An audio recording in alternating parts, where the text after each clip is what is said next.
प्रिय विद्यार्थियों, स्वागत है आपका आपके अपने channel computer notes in Hindi में, जिसके अंतर्गत हम ऑब्जेक्ट ओरिएंटेड प्रोग्रामिंग में C plus plus programming series पर कार्य कर रहे हैं।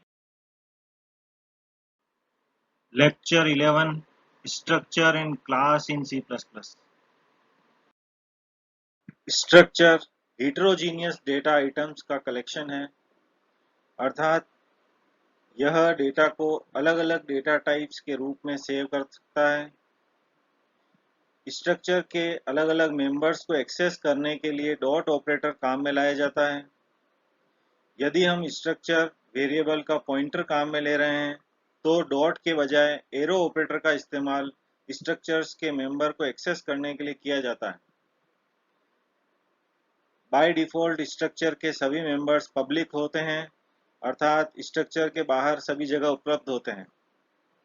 स्ट्रक्चर में इनहेरिटेंस अलाउड नहीं है, अर्थात पहले से बने हुए स्ट्रक्चर से आगे हम स्ट्रक्चर डिराइव नहीं कर सकते हैं। लेकिन पहले बने हुए किसी स्ट्रक्चर को दूसरे स्ट्रक्चर बनाने में एक डेटा टाइप की तरह अवश्य काम में ले सकते हैं। इसे कंटेनरशिप कहा जाता है। C++ में स्ट्रक्चर का वेरिएबल बनाने के लिए स्ट्रक्ट कीवर्ड लगाना आवश्यक नहीं है। हम चाहें तो स्ट्रक्ट कीवर्ड लगा सकते हैं और चाहें तो स्ट्रक्चर के नाम से भी वेरिएबल बना सकते हैं। अब हम किसी स्ट्रक्चर के स्ट्रक्चर को समझने का प्रयास करते हैं। यहाँ हमने स्टूडेंट नाम का एक स्ट्रक्चर काम में लिया है। हम देखते हैं कि स्ट्रक्ट कीवर्ड से किसी भी स्ट्रक्चर को डिफाइन किया जाता है। यहाँ हमने स्ट्रक्ट स्टूडेंट लिख करके स्टूडेंट नाम का स्ट्रक्चर बनाने का प्रयास किया है। कर्ली ब्रैकेट स्टार्टिंग से कर्ली ब्रैकेट एंड होने पर सेमीकोलन अंत में लगा करके स्ट्रक्चर की डेफिनेशन को समाप्त किया जाता है। इस स्ट्रक्चर स्टूडेंट के अंदर दो डेटा आइटम दिखाई दे रहे हैं, एक इंटीजर एनरोलमेंट नंबर और दूसरा कैरेक्टर एरे नेम, जिसमें 80 अक्षर या 80 कैरेक्टर का कोई भी नाम आ सकता है। ये सभी पब्लिक हैं, अर्थात यदि हमें कोई private data member student structure में बनाना है तो हमें प्राइवेट लेबल का इस्तेमाल करना पड़ेगा। जैसा कि हमने नेम के बाद प्राइवेट लेबल लगाया है और लॉन्ग फ़ोन नंबर लिखा है, अर्थात phone number long data type का एक प्राइवेट डेटा मेंबर स्टूडेंट नाम के स्ट्रक्चर में विद्यमान है। स्ट्रक्ट कीवर्ड से लेकर सेमीकोलन तक स्ट्रक्चर की बॉडी होती है और पब्लिक और प्राइवेट मेंबर्स अलग अलग दिखा रखे हैं। पब्लिक मेंबर को बताने के लिए कोई भी लेबल काम में नहीं लिया है, क्योंकि बाय डिफ़ॉल्ट सभी मेंबर पब्लिक होते हैं। प्राइवेट मेंबर को बताने के लिए प्राइवेट लेबल हमें स्ट्रक्चर में लगाना होगा एवं स्ट्रक्चर समाप्त होने पर सेमीकोलन लगाया जाता है। Program using structure. अब हम एक प्रोग्राम बनाकर C++ में किस तरह स्ट्रक्चर को प्रोग्राम किया जाता है वह समझने का प्रयास करेंगे। सबसे पहले #include iostream.h conayo.h दो हेडर फाइल इंक्लूड करवाई हैं। उसके पश्चात रिजल्ट नाम का एक स्ट्रक्चर बनाया है। स्ट्रक्ट कीवर्ड लगा करके स्ट्रक्चर बनाया जाता है। कर्ली ब्रैकेट स्टार्ट और कर्ली ब्रैकेट एंड होने के बाद सेमीकोलन लगाकर इसे समाप्त किया जाता है। यहाँ हम देख रहे हैं कि रिजल्ट नाम के स्ट्रक्चर में दो डेटा मेंबर, एक रोल नंबर इंटीजर टाइप का और दूसरा परसेंट फ्लोट टाइप का काम में लिया गया है। दोनों बाय डिफ़ॉल्ट पब्लिक मेंबर होंगे, अर्थात स्ट्रक्चर के डेफिनेशन के बाहर भी इनको सीधा ही काम में लिया जा सकता है।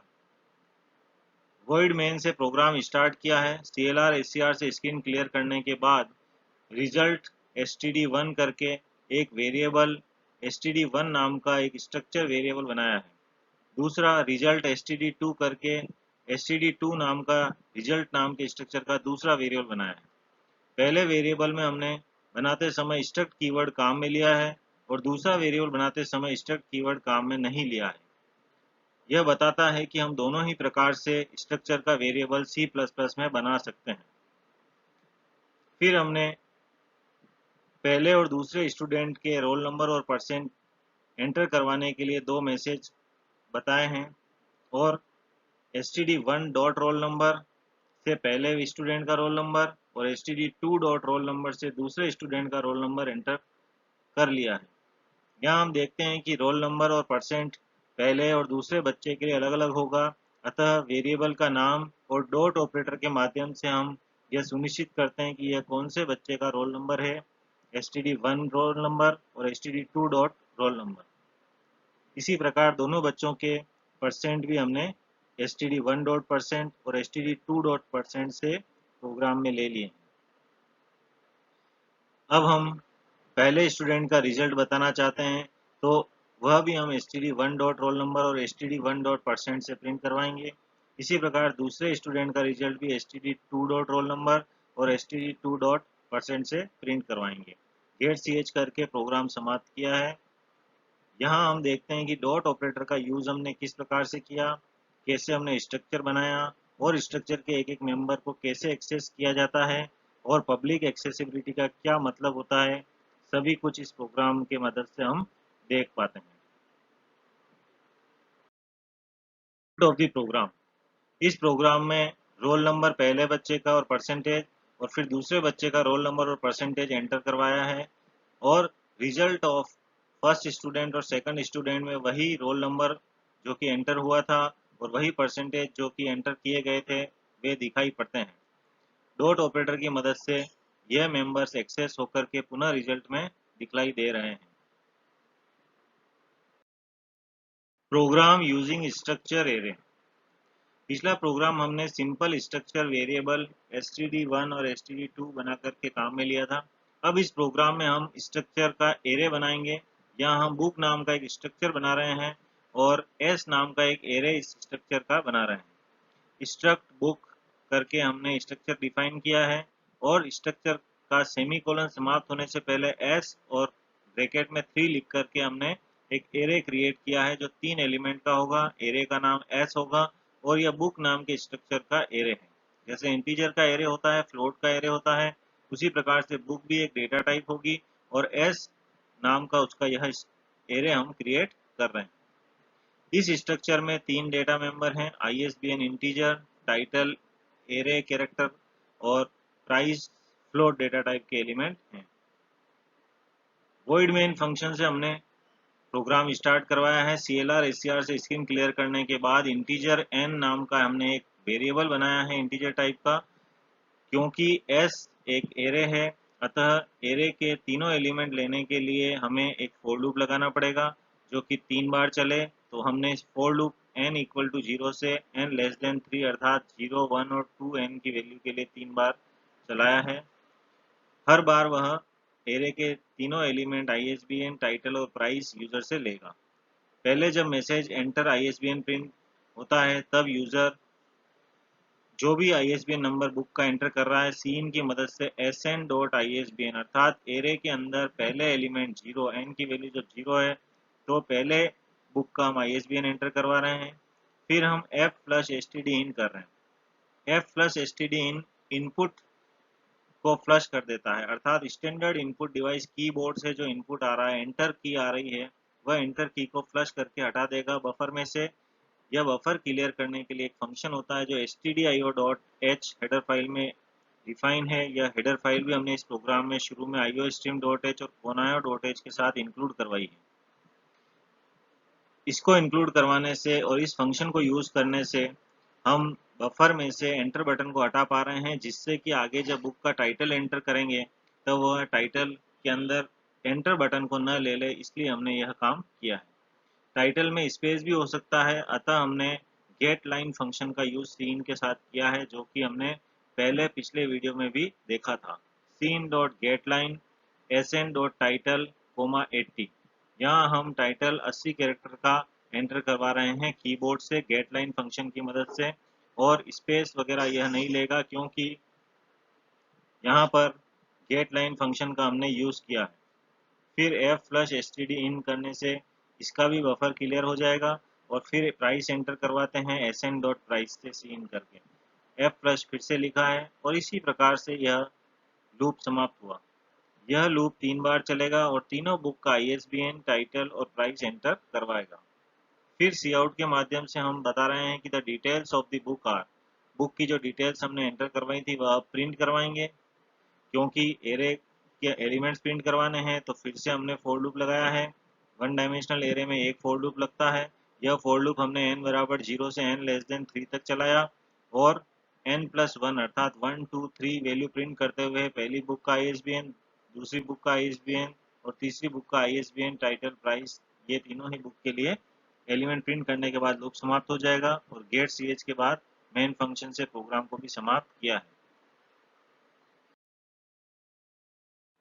इस प्रोग्राम का आउटपुट इस प्रकार दिखाई देता है।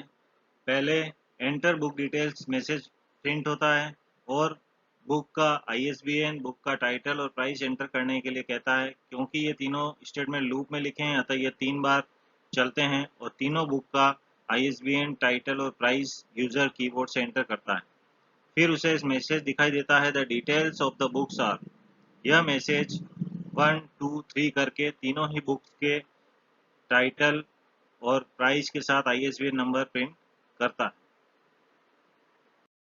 क्लास क्लास भी स्ट्रक्चर की तरह हिट्रोजीनियस डेटा आइटम्स का कलेक्शन है। यह विभिन्न प्रकार के डेटा टाइप्स और उनके ऊपर काम करने वाले फंक्शंस को स्टोर कर सकता है। फंक्शंस क्लास के ऑब्जेक्ट द्वारा काम में लिए जाते हैं। ऑब्जेक्ट डॉट ऑपरेटर की मदद से क्लास के डेटा आइटम्स और फंक्शन मेंबर्स को काम में ले सकता है। यदि हम ऑब्जेक्ट का पॉइंटर बनाते हैं तो एरो ऑपरेटर का यूज डॉट के बजाय करना पड़ता है। क्लास के सभी मेंबर बाय डिफ़ॉल्ट प्राइवेट होते हैं अर्थात ये क्लास के बाहर उपलब्ध नहीं होते हैं। यदि पब्लिक मेंबर हैं वही क्लास के बाहर काम में लिए जा सकते हैं। क्लास इनहेरिटेंस को भी फॉलो करती है अर्थात पहले बनी हुई क्लासेस से हम आगे नई क्लासेस डिराइव कर सकते हैं। उसी प्रकार हम किसी एक क्लास को किसी दूसरी क्लास बनाते समय एक डेटा टाइप की तरह भी काम में ला सकते हैं। इसे कंटेनरशिप कहते हैं। क्लासेज एनकैप्सुलेशन शो करती हैं और हम पूरे क्लास के डेटा आइटम और फंक्शंस की बजाय केवल क्लास का नाम लिख करके भी क्लास का ऑब्जेक्ट बना सकते हैं। अब हम क्लास के स्ट्रक्चर को समझने का प्रयास करते हैं। क्लास कीवर्ड से क्लास स्टार्ट होती है। स्टूडेंट नाम की यहाँ हम क्लास बना रहे हैं। कर्ली ब्रैकेट से स्टार्ट होकर के प्राइवेट पार्ट बाय डिफ़ॉल्ट होता है क्लास में, जबकि स्ट्रक्चर में पब्लिक पार्ट बाय डिफ़ॉल्ट होता है। अतः यहाँ हम एक जो phone number long data type का बना रहे हैं वह स्टूडेंट क्लास का प्राइवेट मेंबर होगा अर्थात वह क्लास के बाहर सीधा काम में नहीं लिया जा सकेगा।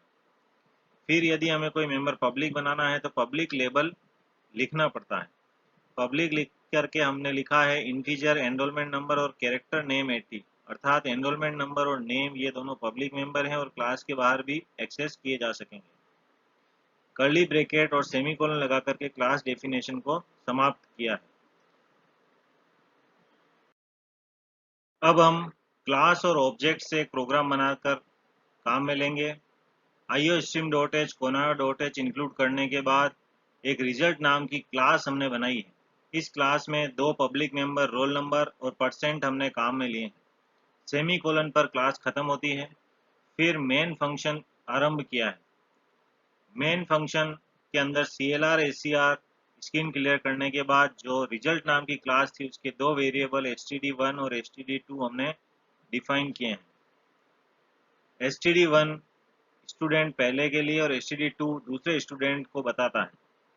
पहले स्टूडेंट का रोल नंबर एंटर करवाने के लिए मैसेज प्रिंट करवाया और std1 डॉट रोल नंबर से उसका रोल नंबर एंटर कर लिया है और enter percentage of first student message print करवाकर std1 डॉट परसेंट से उसका परसेंटेज भी सीन करवा लिया है।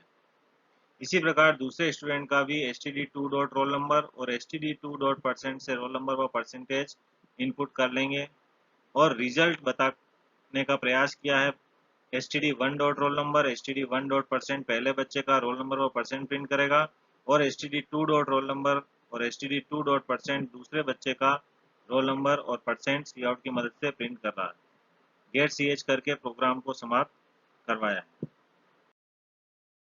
आउटपुट ऑफ द प्रोग्राम जैसा हमने स्ट्रक्चर वाले प्रोग्राम में देखा था उसी प्रकार से क्लास वाले प्रोग्राम में भी बच्चे का रोल नंबर परसेंटेज एंटर होता है। उसी प्रकार दूसरे स्टूडेंट का भी रोल नंबर और परसेंटेज एंटर होता है और अंत में दोनों बच्चों का रिजल्ट रोल नंबर और परसेंटेज बता करके प्रिंट करवाया जाता है। Program using class with member functions. इस प्रोग्राम में भी हमने रिजल्ट नाम की क्लास बनाई है, परंतु यहाँ इस बार हमने रोल नंबर और परसेंट को प्राइवेट पार्ट में डिक्लेयर कर दिया है, अर्थात ये दोनों क्लास के प्राइवेट मेंबर होंगे और क्लास के बाहर अब उपलब्ध नहीं होंगे। पब्लिक पार्ट में हमने वॉइड गेट डेटा और वॉइड डिस्प्ले डेटा दो फंक्शन बनाए हैं और अंत में कर्ली ब्रैकेट और सेमीकोलन से क्लास को समाप्त किया है। यहाँ हमने क्लास मेन फंक्शन से पहले बनाई है, अर्थात क्लास का फॉरवर्ड डिक्लेरेशन किया है। क्लास को फॉरवर्ड डिक्लेयर करने के बाद ही हम क्लास के वेरिएबल मेन फंक्शन में बना पाते हैं। रोल नंबर और परसेंट क्लास के प्राइवेट डेटा मेंबर हैं। यदि हम प्राइवेट लेबल नहीं भी लिखते हैं तो भी ये दोनों बाय डिफ़ॉल्ट क्लास में प्राइवेट होते हैं, क्योंकि क्लास के मेंबर्स बाय डिफ़ॉल्ट प्राइवेट होते हैं। गेट डेटा फंक्शन कोई वैल्यू रिटर्न नहीं करता है, यूजर को सी आउट करके दो मैसेज दिखाता है जिसमें रोल नंबर और परसेंट सी इन करवाता है। डिस्प्ले डेटा फंक्शन जो रोल नंबर और परसेंटेज सी इन हुए थे गेट डेटा से वह डिस्प्ले करवाने का काम करता है, अर्थात सी आउट रोल नंबर और सी आउट परसेंटेज, इसके अंदर दो स्टेटमेंट काम में लिए गए हैं। वॉइड मेन से हमने प्रोग्राम स्टार्ट किया। CLR SCR स्क्रीन क्लियर करने के बाद रिजल्ट क्लास के दो वेरिएबल या ऑब्जेक्ट std1 और std2 बनाए हैं। std1 डॉट गेट डेटा यह क्लास रिजल्ट का public member gate data function को कॉल करता है, लेकिन std1 ऑब्जेक्ट के लिए, अर्थात यहाँ पर जो भी रोल नंबर और परसेंट गेट डेटा फंक्शन से इंसर्ट होंगे वो std1 अर्थात पहले स्टूडेंट के लिए होंगे। फिर हमने std2 डॉट गेट डेटा किया है, अर्थात वही गेट डेटा फंक्शन चलेगा लेकिन इस बार सेकंड स्टूडेंट के लिए, और रोल नंबर और परसेंट जो सीन करवाए हैं वह अब दूसरे स्टूडेंट के लिए सीन होंगे। फिर हमने रिजल्ट पहले स्टूडेंट का प्रिंट करा है, तो हम निश्चित रूप से std1 डॉट डिस्प्ले डेटा लिखेंगे, अर्थात डिस्प्ले डेटा फंक्शन को पहले स्टूडेंट के लिए काम में लेंगे जिससे कि पहले स्टूडेंट का रोल नंबर और परसेंट प्रिंट होगा, और फिर रिजल्ट ऑफ सेकंड स्टूडेंट करके std2 डॉट डिस्प्ले डेटा करते हैं जिससे कि display data function second student के लिए कॉल होगा और रोल नंबर और परसेंटेज सेकंड स्टूडेंट का प्रिंट करता है। गेट ch करके मेन फंक्शन को समाप्त किया है। Output of the program. इस प्रोग्राम का आउटपुट भी पिछले प्रोग्राम के समान ही है, परंतु अंतर यह है कि इस बार हमने क्लास के मेंबर फंक्शंस का यूज करते हुए यह आउटपुट प्राप्त किया है।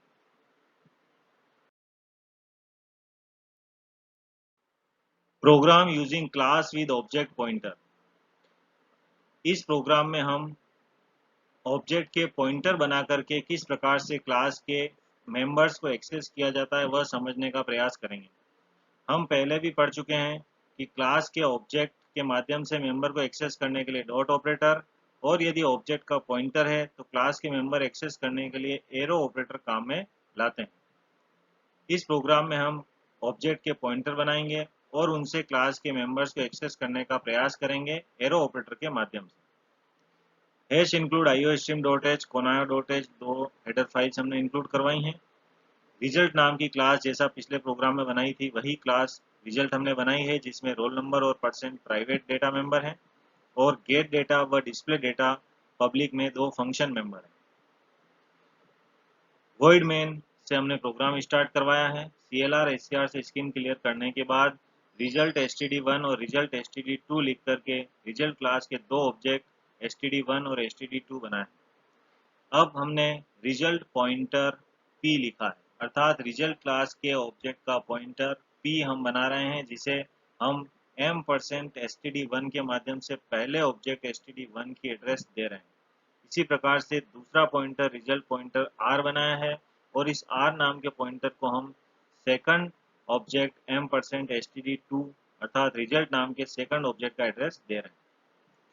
p एरो गेट डेटा, यहाँ हम p नाम का पॉइंटर जो कि रिजल्ट क्लास के का पॉइंटर है उसकी मदद से गेट डेटा फंक्शन को कॉल कर रहे हैं, अर्थात स्टूडेंट 1 के लिए गेट डेटा फंक्शन कॉल होगा क्योंकि p पहले स्टूडेंट का एड्रेस रखने वाला पॉइंटर है। इसी प्रकार से r arrow operator gate data करने पर दूसरे स्टूडेंट के लिए गेट डेटा फंक्शन कॉल होगा क्योंकि r दूसरे स्टूडेंट का एड्रेस रखने वाला पॉइंटर है। इसी प्रकार से यदि हम डिस्प्ले डेटा फंक्शन कॉल करेंगे तो P arrow operator display data पहले स्टूडेंट का डेटा डिस्प्ले करेगा और R arrow operator display data दूसरे स्टूडेंट के लिए डिस्प्ले डेटा फंक्शन कॉल करके रोल नंबर व परसेंटेज को सी आउट करेगा। अंत में गेट सी एच करके प्रोग्राम को समाप्त किया। Output of the program. इस प्रोग्राम का आउटपुट भी पिछले प्रोग्राम के समान ही है। यहाँ हमने एरो ऑपरेटर की मदद से क्लास के मेंबर्स को एक्सेस करने का प्रयास किया था। पिछले प्रोग्राम में हमने डॉट ऑपरेटर की मदद से क्लास के मेंबर को एक्सेस करने का प्रयास किया था। दोनों ही प्रोग्राम्स में हम ऑब्जेक्ट का यूज करते हैं और क्लास के मेंबर्स को एक्सेस करने के दो तरीके हैं। या तो हम डॉट ऑपरेटर की मदद से कर सकते हैं या यदि हम पॉइंटर का यूज कर रहे हैं तो एरो ऑपरेटर की मदद से क्लास के मेंबर को एक्सेस करना होता है। Thanks for watching. प्रिय विद्यार्थियों, इस वीडियो में हमने स्ट्रक्चर और क्लास को समझने का प्रयास किया। हमने देखा किस प्रकार से वे समानता रखते हैं और कहाँ-कहाँ उनमें विभिन्नता है। कैसे हम डॉट ऑपरेटर व एरो ऑपरेटर काम में ला सकते हैं। कैसे एक स्ट्रक्चर में सभी मेंबर बाय डिफ़ॉल्ट पब्लिक होते हैं जबकि एक क्लास में सभी मेंबर बाय डिफ़ॉल्ट प्राइवेट होते हैं। यदि हमें अदर प्रकार के मेंबर बनाने हैं तो हमें लेबल का यूज़ करना पड़ता है। उसी प्रकार स्ट्रक्चर में इनहेरिटेंस को सपोर्ट नहीं दिया गया है जबकि क्लास में हम इनहेरिटेंस का भी उपयोग करके नई एडवांस क्लासेस बना सकते हैं। आगे अगले वीडियो में हम कंस्ट्रक्टर और डिस्ट्रक्टर का क्लास में किस प्रकार यूज किया जाता है, किस किस प्रकार के कंस्ट्रक्टर होते हैं वह समझने का प्रयास करेंगे। तब तक के लिए धन्यवाद।